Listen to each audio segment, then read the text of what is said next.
Hello fellow woodworkers and welcome to this week's edition of the Garage Workshop. Today we're going to be making a router table insert for the table saw. Roll the intro.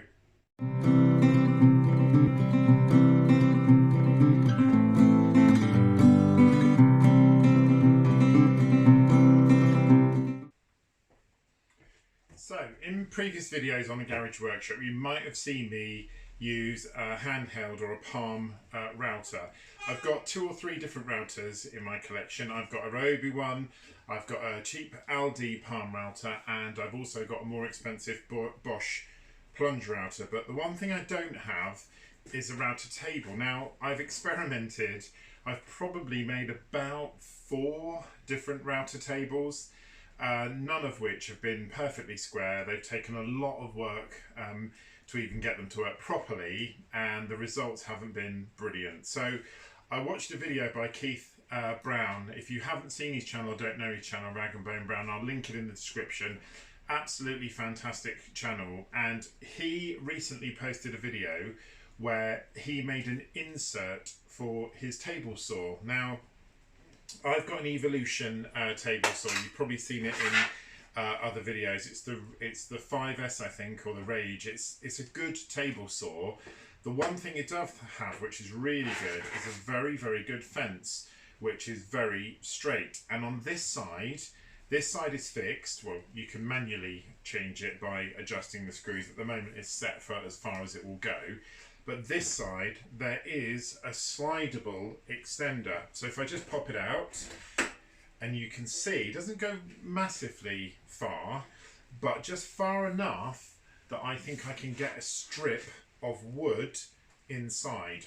And what I'm planning on doing is putting a strip of wood that will go in there, continuing on the end part here, which is where the fence clips into. It's just literally a solid pole. There's no indents or anything in it, and as you can see from the fence, it just sort of basically holds it there. It holds it against it. So all I would need to do is have the same width piece of wood, or a continuation that goes on the end, put in the strip of wood which is going to be the sort of table of the router table, as it were, and then put my plate in for the router then. So when I'm using it, if I want to get straight lines, all I can do is take my fence and slide it this side, and then I can use it to route up to. Now, as with all fences, one side obviously is not a straight line, and I can't obviously pivot it around because it's not designed to work that way.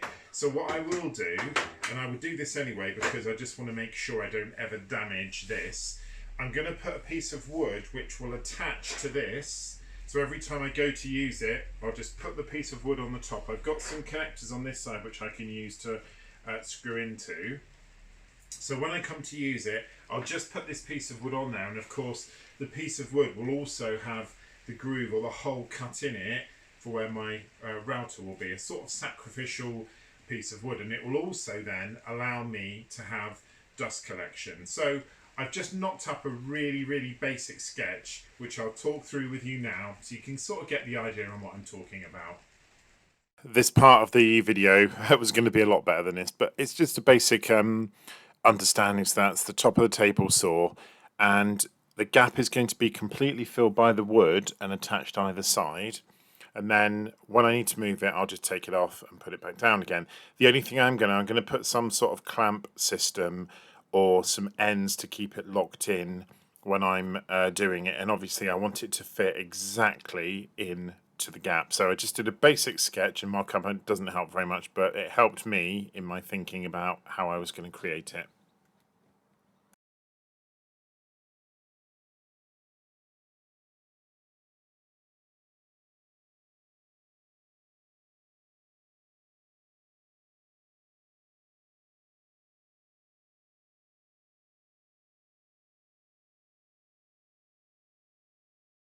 So the first step was to measure the gap. I was very pleased to say that the gap was exactly the same all the way through.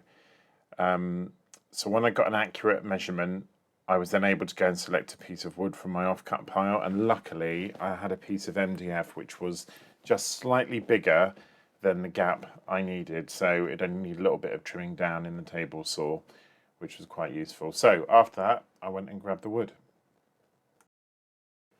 So when I was happy with the measurements, I set the table saw up and set the square to be just a few millimeters short on both sides, just so I could run it through and make sure that I had a straight edge, because although this was an offcut and I thought it was straight, I just wanted to check. So I ran it through. Also, important to point out here, I've got a new regulator, I think they call it. Basically, it's a new mask. I picked it up in Screwfix. I'll put a link in the description below, because obviously when you're cutting MDF in particular, you need to be very careful because it can be toxic. I'm not sure how toxic it is and how much I do, whether it's, you know, important, but it is right to wear the right PPE. So I just put the board in, flicked it over and trimmed off both sides.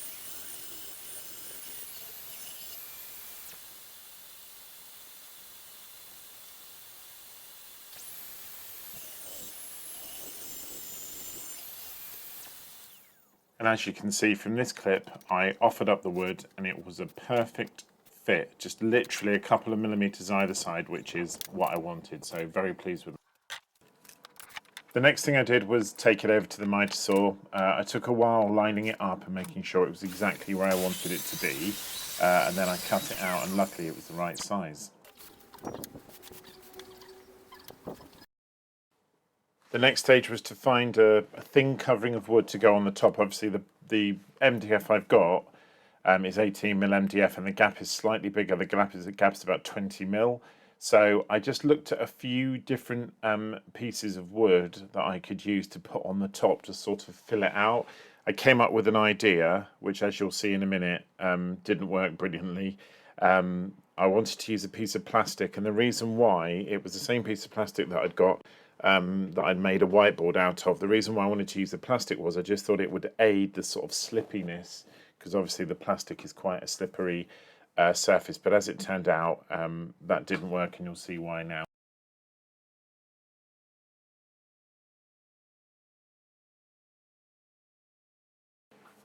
So I have jumped forward here a little bit just to show you what happened with the board. Obviously the blade that I've got on my table saw and the blade I've got on my miter saw is quite a thick blade. It's not a delicate blade, and when I fed the plastic through, I could see how much it was tearing up the edge. I could also feel it. You probably can't see from the video, but it was vibrating a lot, and I could just see it was tearing it out. But having looked at the piece of cut wood, I thought, well, that's okay. I can live with those tears. It's not going to matter a huge amount. But then when I came to cut the end, I had a bit of a disaster.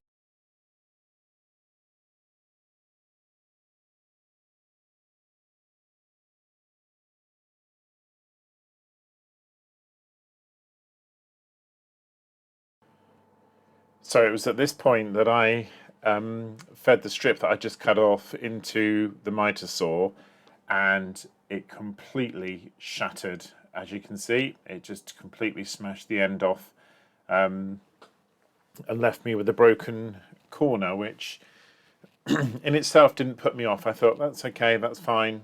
I'll just cut it again, which is what I then proceeded to do.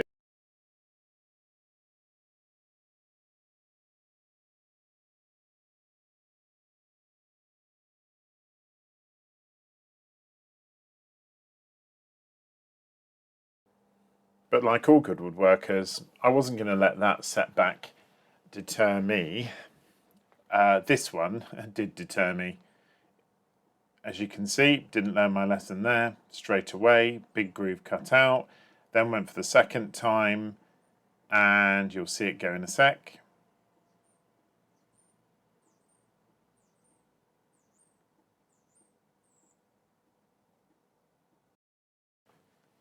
So the whole end smashed off, and at this point I realised I needed some different wood.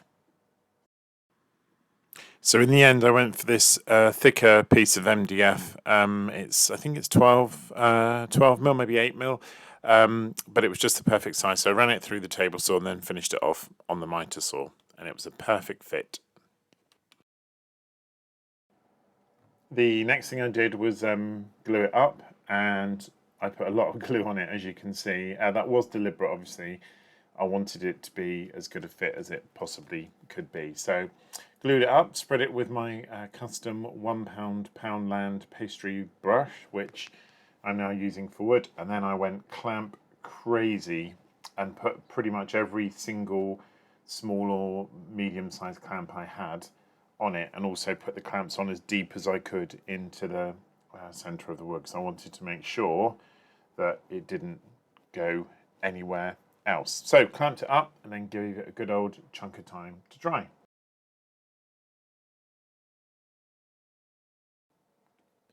So I laid the wood on the table saw, and then, excuse the camera angle, trying to do something slightly different.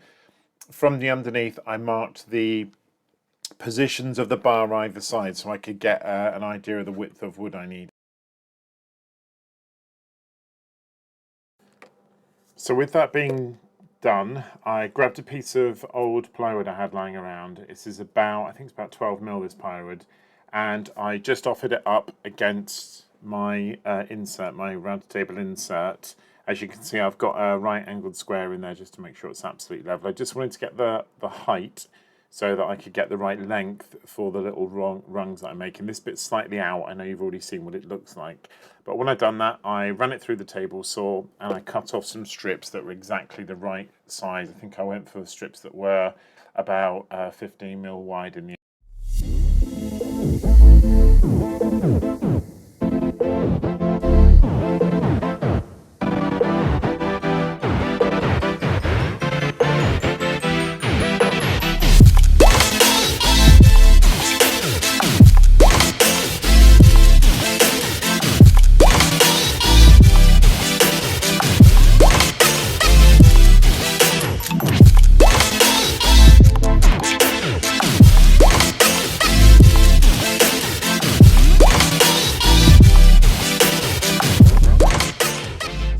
Okay, so I've now cut the strip of wood which fits exactly in there, as you can see.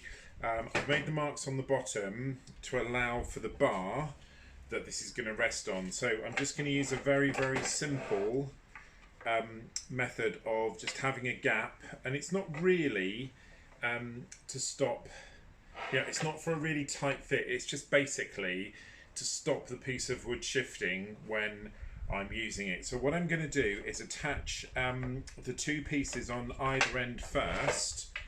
Then when I'm happy and it's in place, I'm then going to put the bars on that are underneath it and sort of glue it. I'm going to leave about probably a tolerance of 1 millimetre, maybe 2 millimetres, just so it's not completely dead straight, because actual movement that way isn't as important as movement that way, and the way that I've got it fixed in, it's not moving that way. So I'll put the two bars in. I haven't cut them end to end, and I've done that on purpose because I wanted to leave just a little bit of free space either side. So I'm going to glue these on now, then I'll put them in both ends, and then I'll fix the other bar, which is going to go somewhere like something like that.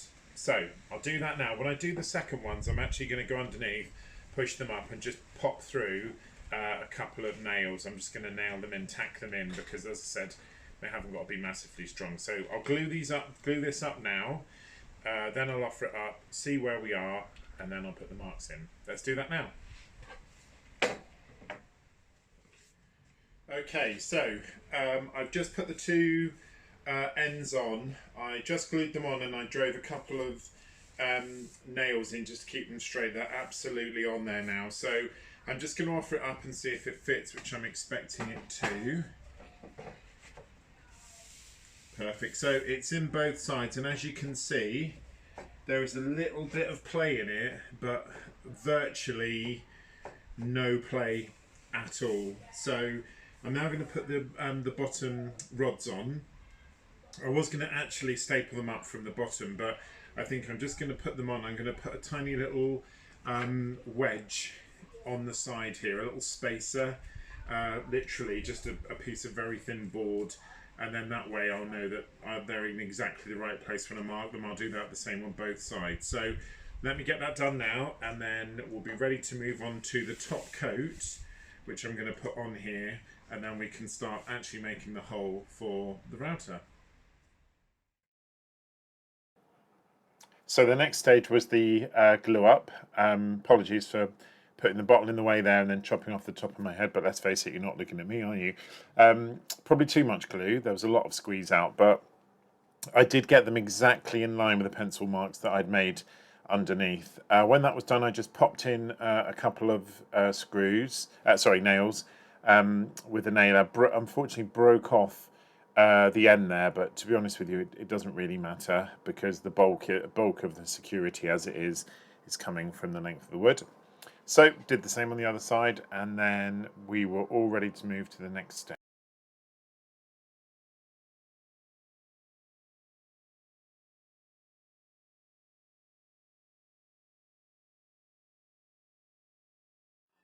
Okay, so this faceplate, I've used this a few times. I think I said in the previous video, it's about 4 times I've made one of these, and each time it's been a complete and utter disaster. Now, the palm router that I'm going to use is an Aldi one. It's a work zone one, and I know for a fact it doesn't fit these holes. I know that already because I've tried it before. So I've got 2 choices on how I'm going to get around that problem.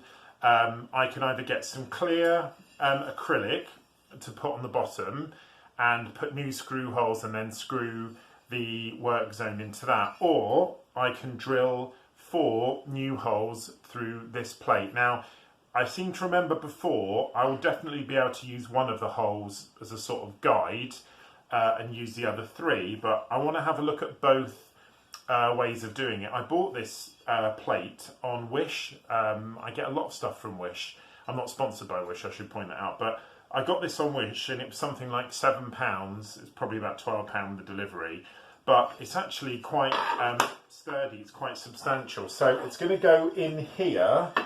The only thing I've got to decide is whether I want it right up against the edge, which, to be honest, I think that's my likelihood that it's going to go, and then I can butt it up against the metal edge there, or in the middle. But I want to try and keep as much space this side as possible. So I think what I'm going to do is butt it up against the edge and then take it round there. So I'm going to cut it out. I'll use the palm router and I'll route out the space so that this sinks down and goes level. If I remember correctly, it's about 8mm this. So that's the next job. Let's get on and do that.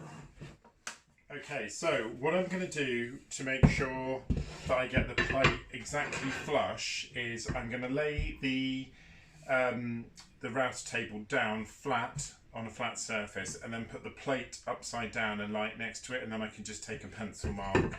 Now, the piece of wood that I've stuck on, I know is about 1mm shorter than it needs to be to fit the plate.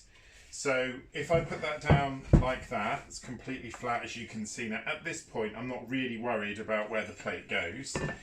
I just need to get it in there, and I can see how close it is. So I'm just going to mark it up. It's literally just above where the join is. It's literally a millimetre, maybe 2 at the most. So the next thing I'm going to do is get it marked up exactly where I want it to be. Then I'm going to actually draw around the shape, but rather than routing the whole thing out, which is what I'm going to do, I'm going to get the jigsaw in there and I'm going to cut out a shape inside where I want the plate to sit. So I've got the 4 bolt marks on the outside, the 4 inner bolts. So I'm just going to cut out a jigsaw shape. I know potentially this is going to make it a bit more less strong when I actually do the proper routing, but I want to be able to get in there, get the access to route out the spare material, because obviously I'm not taking that whole section out.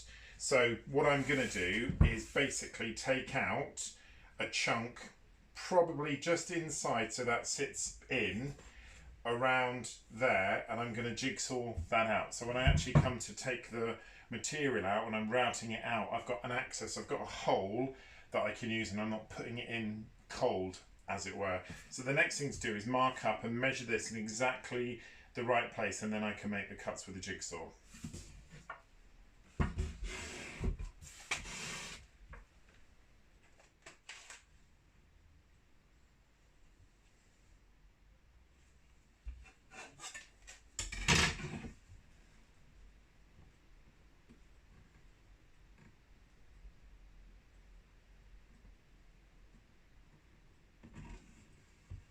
Okay, I've got it exactly now in the middle in terms of equal parts from each side. So I'm just going to mark it now. I've just put a square up against it and it's absolutely level.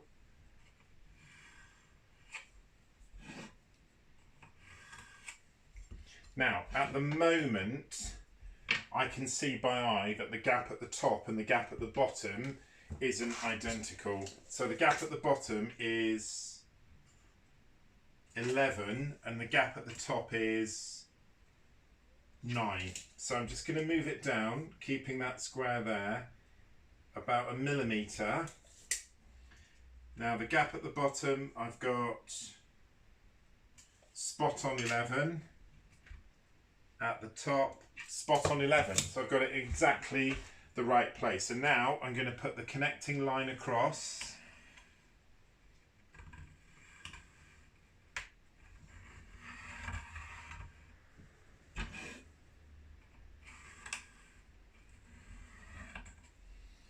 Okay, so I'm just going to put a little mark as well, so I make sure I get it the right way up. So I'm just putting a little L and a little R on each side. So now I've got the exact position of where the plate is going to go. And as I said, I'm not going to level all of that out. The router that I've got is quite square and it will go under middle. So I'm literally going to put a ring inside this ring, keep that, and that will be the same depth as this. So if I make sure I cover it, and I put the ring, say, I don't want to put it 20 centimetres in because I think that's going to be too deep. If I put it in 15 centimetres, 15 millimetres, I'm going to go just inside where I want it to be. So I'm going to get what I think I actually know what it's called now. I think it's a carpenter square. So I'll get my carpenter square and I'll do an inner line and then I'll just hold the plate up and just check it fits okay.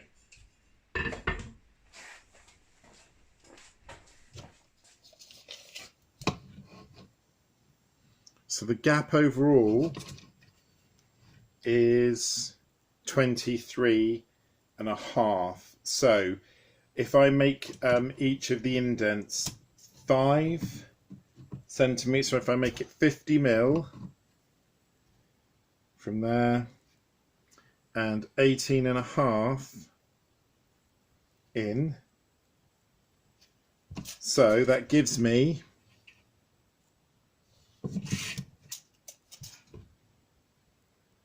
it's given me 5 mil that side, sorry, 50 mil that side, and make the mark very clearly there, 50 mil that side. So I've got my 2 marks, and now it's just a case of joining up the line.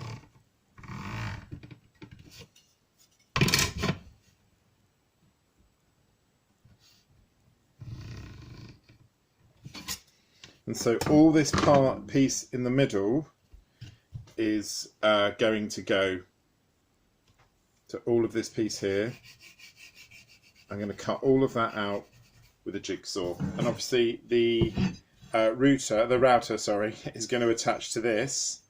So when that sits in, there'll still be support on either side. And obviously all of this material that's here, this is all going to be reduced. So this will all be down to that width.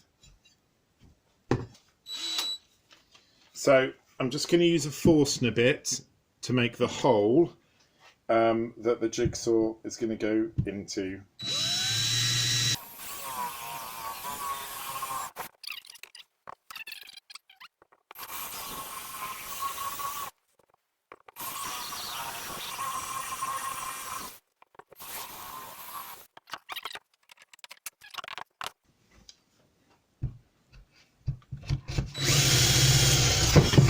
There we are. So it's through. There's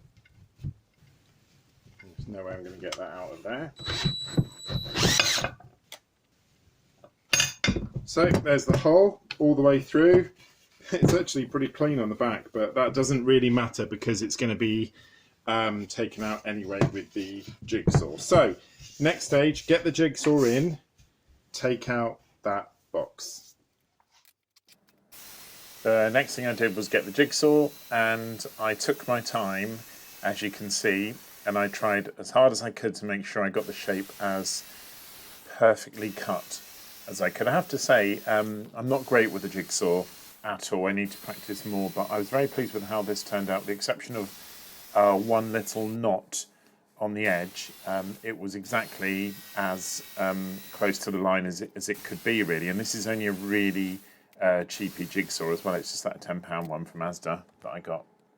As you can see there, the hole just that little bit poking out, but that won't matter because I'll get that from the bottom anyway when I attach the router and when I move on to the next stage. And the next stage was to use the router.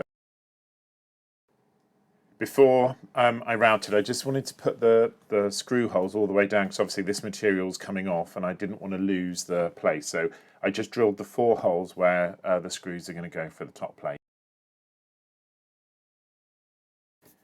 Along with using a jigsaw, routing's not my greatest skill, so rather than do it all in one go, I decided to do it in 2 levels. So as you can see, I just set the router bit about halfway through the depth of the plate, and then I started that. This was where I realised that I'd made a terrible mistake, and some of you watching will have already noted I'd made a mistake. I started off with the angle guide, but I took it off because it just got in the way, it didn't reach.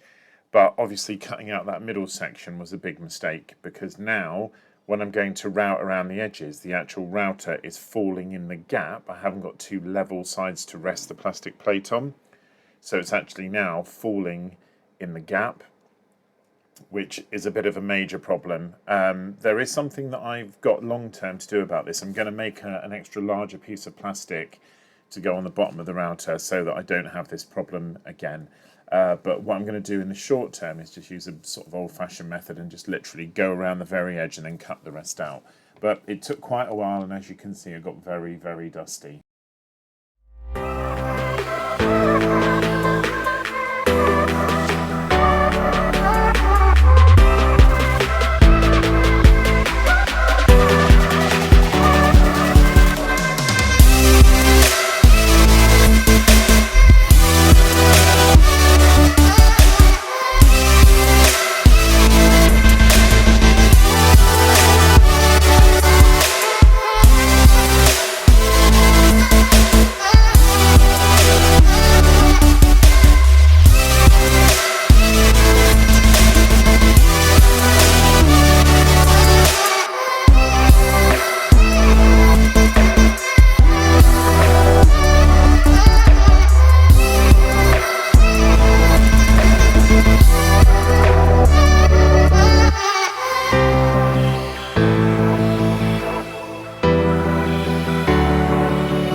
So I made a little plastic jig on the 3D printer, you can see it there, just to keep the router as straight as humanly possible when I was going back and forward. It actually worked really, really well, this jig.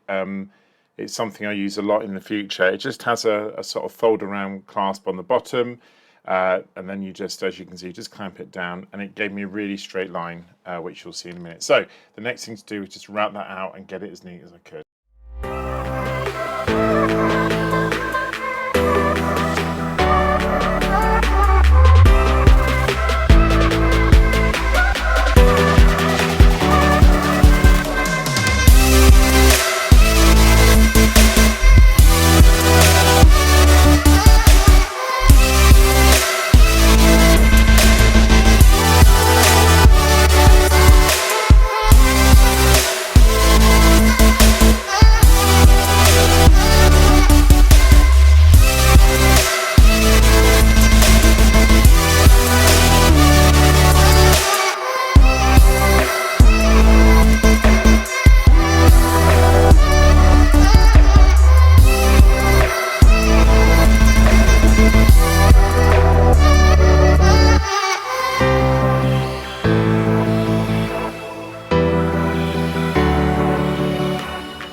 Okay, so as you can see, I have now cut out the hole, and I know it's a mess, Don't look at that bit, but I have managed to cut out the hole, and I just made this little jig, I'll show you that in a minute, on the printer today, to get me a very straight angle on all of these. Now, I know you can use the sort of pull thing, the guide that came with it, the sort of fence, but that didn't work for me because I have such a thin angle at both ends, and I know that looks horrendous and looks very untidy, but it is all actually at the correct level, or lower.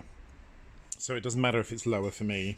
So I'm going to put the plate on now, and hopefully it fits.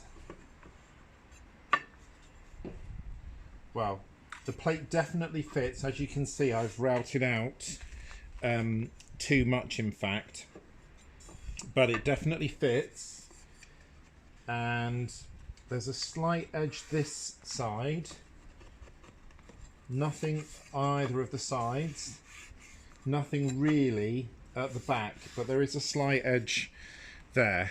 To be honest with you, I'm not going to worry too much about that because it's literally, well, it's not even a millimetre, and it's only in the middle here.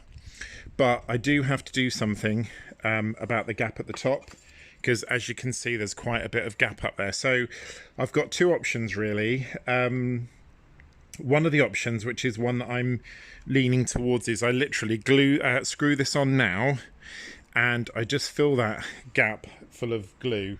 So what I'm tempted to do is put some resin in there now, put a big dollop of resin in there and wedge it in, and then wait for it to dry, and any excess I can get rid of. If I do anything else, if I try and put a thin piece of wood or anything like that in there, I think I'm going to risk it going wrong. So I might just put a good old bead or a chunk of well, I think resin would be the best. Put a bit of resin in there and then stick it in, pack it up against the resin, and then screw it in. So let's see if that works. So this was one of the first of the upcoming disasters you'll see during this build. I've got to put my hands up here. I've never used resin or epoxy before. It's my first time, and blimey, didn't it show. It did fill it eventually, but as you can see, it looks very untidy, and it looks like it's been done by somebody who's never done it before. But it did give me the overall desire that I wanted, which was just that gap being filled. So it did do that, but it's nowhere near as neat as I thought it was going to be, and nowhere near as good as I thought it was going to be perfectly honest. But it's done. I know it looks a bit messy, but I'm going to lacquer this at the end anyway, so you won't sort of see the spill outs as much. And as you can see, I've got most of the resin back in here, but not great if I'm being 100% honest. So the next step was to measure up what would essentially become the fence of the router table, which I'll explain to you in a minute. I had a very clear idea in my head of how I wanted this to look and how I wanted it to work, but from here on in, it's just mistake after mistake after mistake, I'm afraid. Okay, so I've got this piece of wood which I've used many times before. You've seen it before on the channel. It's the offcut from the top.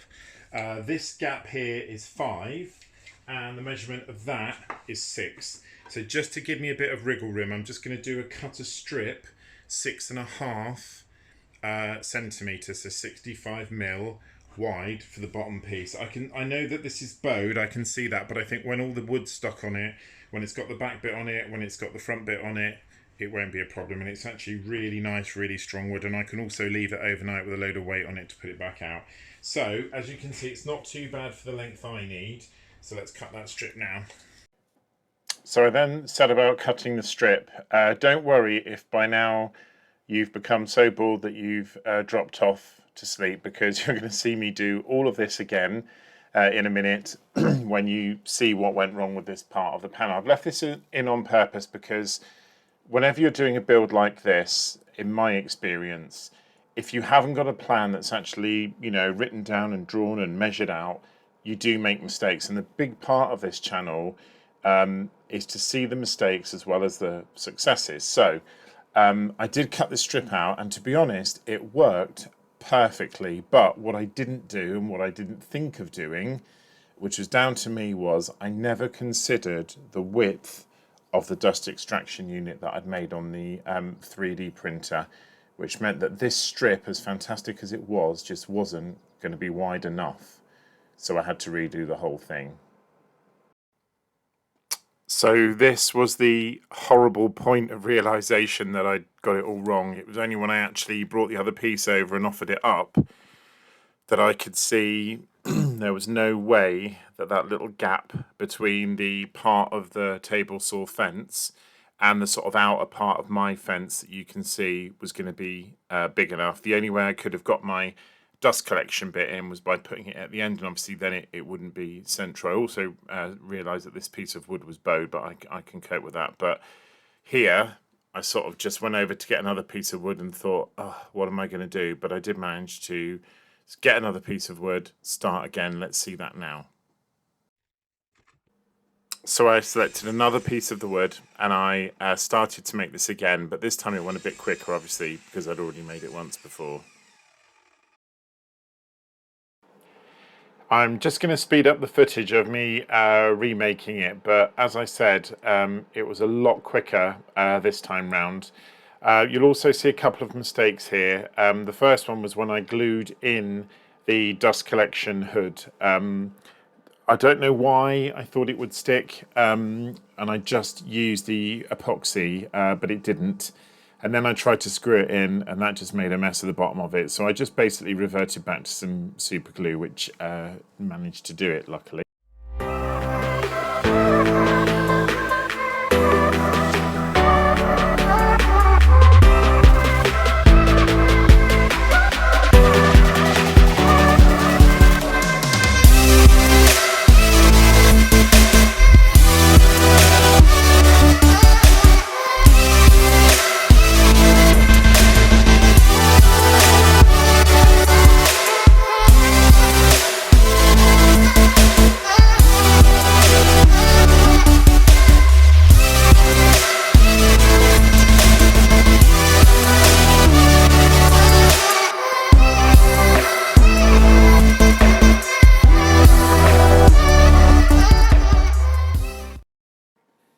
It was at this point that I realised the sort of back panel that rests on the fence for the table saw, the cutout I did wasn't going to work because it didn't allow me the opportunity to connect one side to the other. As you can see, they're using the piece of wood. So basically what I did was I remade that and I just cut one long ridge out rather than sort of putting the grooved edge in it, and that worked fine. This next bit was just about increasing the hole size for the plate, because as I said before, the plate from my router didn't fit that. This was actually the part of the project I was worrying about the most, the drilling the metal and getting the holes in the right place to connect, but I don't know why I worried, because it went perfectly.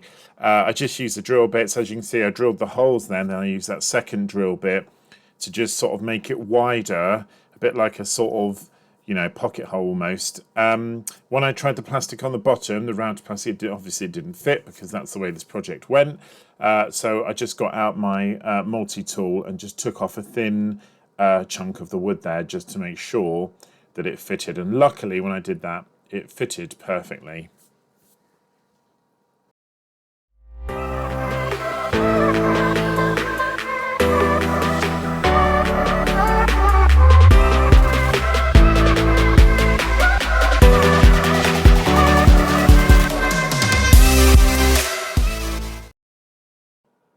This part of the video I'm going to call Adventures in Nut and Bolt Land. Having gone to B&Q and bought some M4 bolts, which I thought would have been perfect, I came back and fitted them and they were about 1 millimetre too short, which was hugely frustrating. So I went back through my collection and I found some bolts similar to the ones that you screw electric sockets in with, and they were just the right size. And I bought a set of sort of nuts from Lidl, just mixed random nuts that if you ever need a nut, you go to the set. And I had some that fitted, so I put them in. They're very long, they're massively overly long, but to be honest, I just wanted to get this bit finished now. I can always replace those at a later date with more suitable, or cut them off one way or the other. But I got them in, as you can see there, and they did exactly what I wanted them to, which was hold the plastic cage for the router to the top. I then went on to the sides, and as by now, what was very common, I completely marked this the wrong way. I don't understand what happened here. I marked it exactly the width, which was 9.5, but when I cut the pieces and put them in, as you can see, they were too big. I just don't know, were too small, so I just don't understand what happened there. So I took them out to an extra 5mm and made them 10, and then they fitted perfectly, and I managed to get them glued and screwed in. Then the next mistake. I used my nail gun to just put a couple of nails in. I used really long nails in my nail gun, the longest nails that I had, and for some reason the nails went in. They looked like they went in, but then when I picked it up, it just completely fell apart. And when I looked, the nails hadn't even gone through the MDF. So the only thing that I can think is the nails sort of concertinaed on themselves inside the wood because they didn't make it through, which then meant I had to drill and screw, which wasn't a problem, but it was just more of an inconvenience than anything else.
So here it was finished. I was so proud. I held it up to show you. But as you can see, nice solid unit now, exactly where it needed to be. Not the greatest looking thing, but it was what I wanted. The next thing to do was just put it together for its final test. So I inserted the router, put the router in, got it all ready to go. And then I gave it the first test, which you'll see in a minute, which I'm thankful to say was the only thing, or felt like the only thing in this entire project that wasn't a complete and utter disaster, because you'll see it worked.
Okay, so it is finally finished, and there's a few things that I think it's important to say. Number one, it has actually turned out the way that I wanted it to, the way that I expected it to.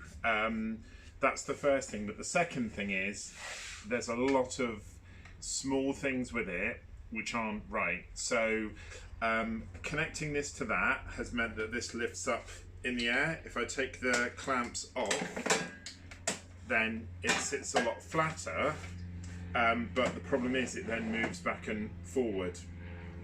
So if I'm running a piece of wood beside it, like the piece of wood I did, there's a chance that it's going to slide forward or move forward. And if I put the clamps on it, it lifts this, so it's not 100% straight. And when I was doing this test piece of wood, this was slightly leant back. Now, there are some things that I can do, I think, to get around that. Inside here, on the rail, I could just put a little drop-down peg, which will keep it held in. So that's the first thing. The second thing is, it is intergalactically ugly.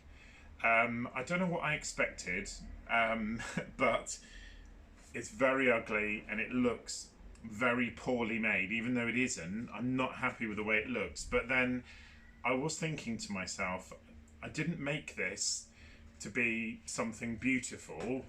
It's functional and it is there for a reason. It ticks all of the boxes in terms of use. You saw from the demo that I just showed you and from the piece of wood, it cut perfect grooves, and that is exactly what I want this for. There have been a lot of times when I've been making woodwork projects where I thought, oh, you know, I just need to get my the router out there and put a hole in this or put a line in this.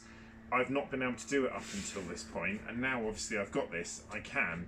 So it achieves the goal that it sets out to achieve. It just isn't very good looking, and at some point I think I might well paint it or stain it or something like that. But at the moment I'm happy with how it is because it does what it says it does. This is the project where I've had the most mistakes, the most errors, and I'm going to be 100% honest, they're down to me. I think in future, if I was to do something like this, I need to embark on a little bit more planning beforehand, because I think just having the idea in my head of what it looks like is not enough, and it wasn't enough for this. As you saw in the video, I made quite a lot of mistakes where I cut things wrongly, I did them incorrectly, even things like I've drilled this wood here and it split the MDF across the top. Now, you saw in the video I did drill pilot holes, obviously not deep enough, which doesn't matter because obviously it's screwed in, it's secure, so that's not an issue. But little things like that, mistakes like that, shouldn't happen. And obviously when I stuck the dust collector on the inside, you saw in the video I didn't stick it properly. I then went to try and screw it in, that didn't work. So I made quite a lot of mistakes like that. I will just say one thing though, the dust collector worked a treat. You probably couldn't see it in the video, but as I was cutting, dust that was going this way was being picked up and sucked straight back in. So actually, that achieved the goal. There's a little bit of a ridge here, which I can live with. It's not going to affect anything, and if I am worried, what I could do is just route out a little channel here just to make it sit a bit more flush. But overall, it is what it is. It is what I expected it to be. It does what I expected it to be. But if I was giving this project a score out of 10, I'm probably only going to give it a 7, just because I made so many mistakes and the final product looks so... it doesn't look brilliant. But as I said, the most important thing was the functionality and getting it to work, and it certainly does that. And it actually was quite a complicated thing to fit something that fits onto a table like this. And when I designed it in my mind, I did originally think of something that came over the top and hugged the side here, but I just didn't want to over-engineer it. It's over-engineered enough as it is. So that was this week's project. I hope you enjoyed it. Apologies, this video is a lot longer. I'm very conscious of the fact that I've made videos and split them into 2, where really I've just got to learn to stop talking so much. So the next video, which is a tool review on Parkside Tools, will be a talking one, but I'm going to stick to the limit. And future projects I'm going to try and cut down. If you've got any comments or anything you'd like to see in the videos or any advice on how I can make them better, please drop it in the comment box. Don't forget to like it. Thank you so much for sticking with me on this project, and I'll see you on the next one. Happy woodworking, fellow woodworkers.